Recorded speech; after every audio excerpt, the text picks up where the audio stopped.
சொல்ல மாட்டேன். கிறிஸ்துவுக்குள் மிகவும் பிரியமானவர்களே, ஆண்டவரும் இரட்சகருமாகிய இயேசுவின் நாமத்தினால் அன்பின் வாழ்த்துக்கள். எல்லோரும் எப்படி இருக்கிறீங்க? சந்தோஷமா இருக்கிறீங்களா? தேவன் உங்களை சந்தோஷப்படுத்துவார். இன்றைக்கு நான் உங்களுக்கு சொல்லக்கூடிய ஒரு நல்ல தேவனுடைய ஆசீர்வாதமான ஒரு வார்த்தைகள்.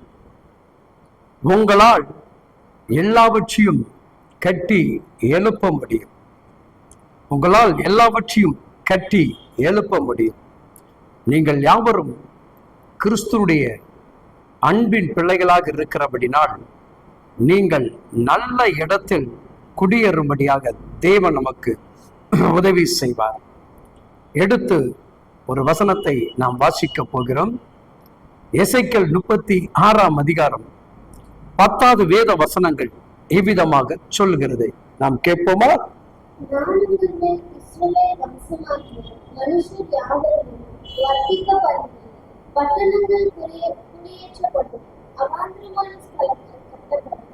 ஒருவேளை என்னை கேட்டுக்கொண்டிருக்கிறேன் சொந்த பந்தங்களே, கட்ட முடியாத காரியங்களை கட்டி எழுப்ப போகிறீர்கள். ஒருவேளை வீடு பாழடைந்து போன வீடாக என்று எண்ணிக்கொண்டிருக்கிற உங்க வீட்டை கர்த்தர் இன்றைக்கு ஆசீர்வாதத்தின் நீரூற்றாக மாற்றப் போகிறார். என் மகளே, பிள்ளைகளுக்காக நீ கலங்கக்கூடிய உன் கண்ணீரை காண்கின்ற தேவன் உன் குடும்ப வாழ்க்கையில், உன் பிள்ளைகளுடைய வாழ்க்கையில் பெரிய மாற்றங்களை ஏற்படுத்தி கொடுக்க போகிறார். நீங்கள் மிகப்பெரிய ஆசீர்வாதத்தின் செல்வத்தை பெருகும்படியான இந்த நாளை சுவாமி ஏற்படுத்தி கொடுக்க விரும்புகிறார். பெற்றுக்கொள்வதற்கு நீங்கள் யாவரும் ஆயத்தத்தோடு இருக்கிறீர்களா? இன்றைக்கு உங்கள் பட்டணங்கள் ஆசீர்வதிக்கப்பட போகிறது. இன்றைக்கு உங்கள் பிள்ளைகளுடைய எல்லா காரியங்களிலும் தேவன் கைகொடி வர பண்ண போகிறார். கோர்ட்டு கேசு என்கின்ற அலைச்சல்களில் இருந்து ஒரு சரியான தீர்வை தேவன் கட்டவிட போகிறார். கட்ட முடியாத வீடுகள் கட்டி முடிக்கப்படும். நடக்க முடியாத திருமண காரியங்கள் நடந்து தேவனுடைய நாமம் மகிமைப்படும்.